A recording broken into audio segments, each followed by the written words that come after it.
কেমন নবী গো?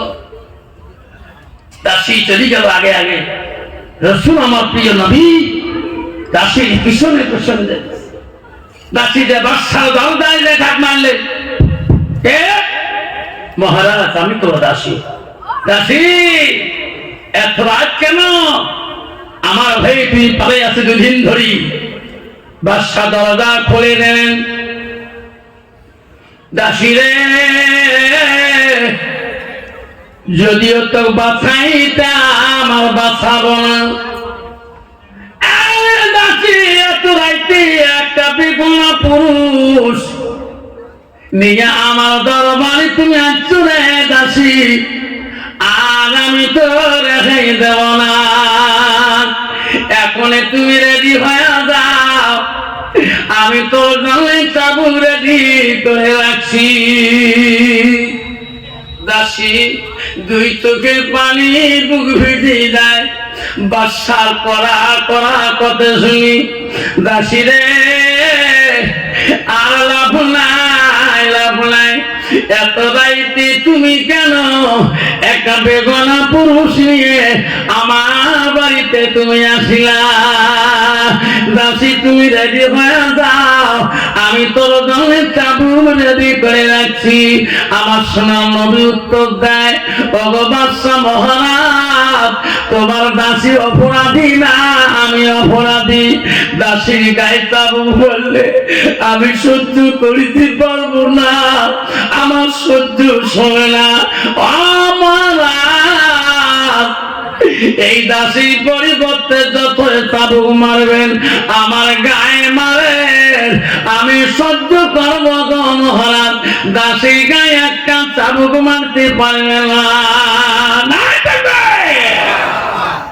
কত বড় নবী গো!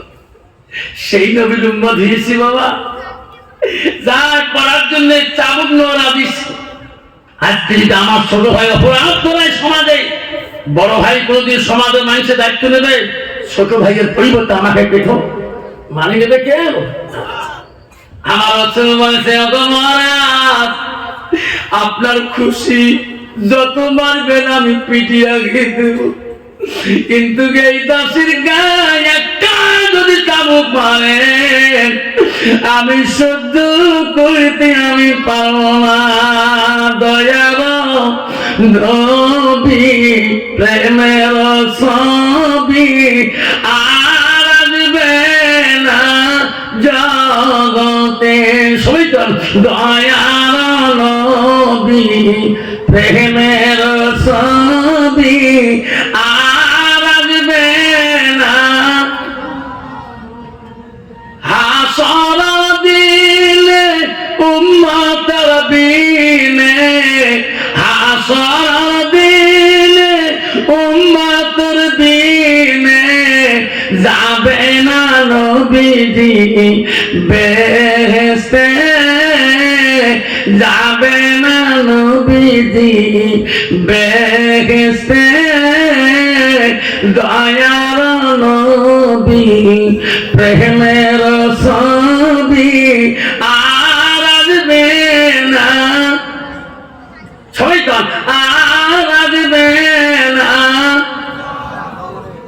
নবী আমার ছুটে গেল জিন্দাগি কালসা বরং উম্মতি, ছুটে গেল জিন্দাগি কালসা বরং উম্মতি।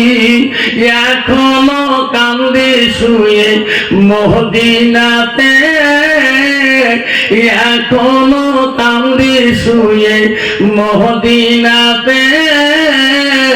দয়ার নবী প্রেমের ছবি আর আসবে না জগতে, আর আসবে না জগতে। আব্বা, এই দয়ার নবী পৃথিবীর জগতে আসবে? যখন আসবে, যে নবীর কথা বলি গেছে আমার নবীর কথা মানবো কিনা দেখে মানবো। হাত তুলে দেখাই, দুটো হাত তুলে দেখাই।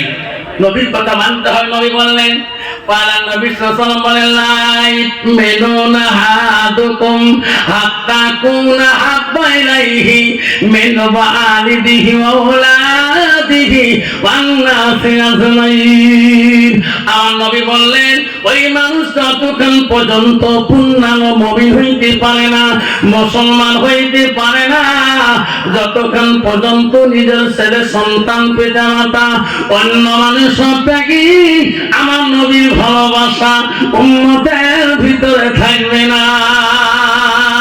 আব্বারা মুখে নবীর ভালোবাসা দেখে লাভ নাই, নবীর অন্তরে ভালোবাসতে হবে। ঠিক না? ঠিক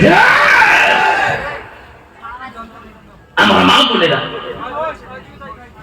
বাদশাহ রুইস বললেন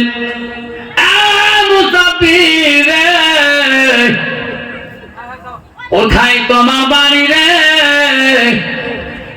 আমার দাসীর এত দয়ালু হল কেন? আমার চাবুকের আঘাত তুমি সহ্য করতে পারবা? আমার নবী কেঁদে বলল বর্ষা আপনার যত শক্তি আমাকে মারবেন আমি পারবো। বাদশাহ বলেন আমার চাবুকে যদি দাসীর গান মারতে না তো তুমি তাড়াতাড়ি রেডি হয়ে যাও। আমি বাদশাহ আমি এখনই ঘরের ভিতর থেকে চাবুক আনবো। আমার নবী ওই আদা কাছুরিটা মাথায় নিয়ে দাঁড়ালেন বাদশাহ চাবুক খাওয়ার জন্য।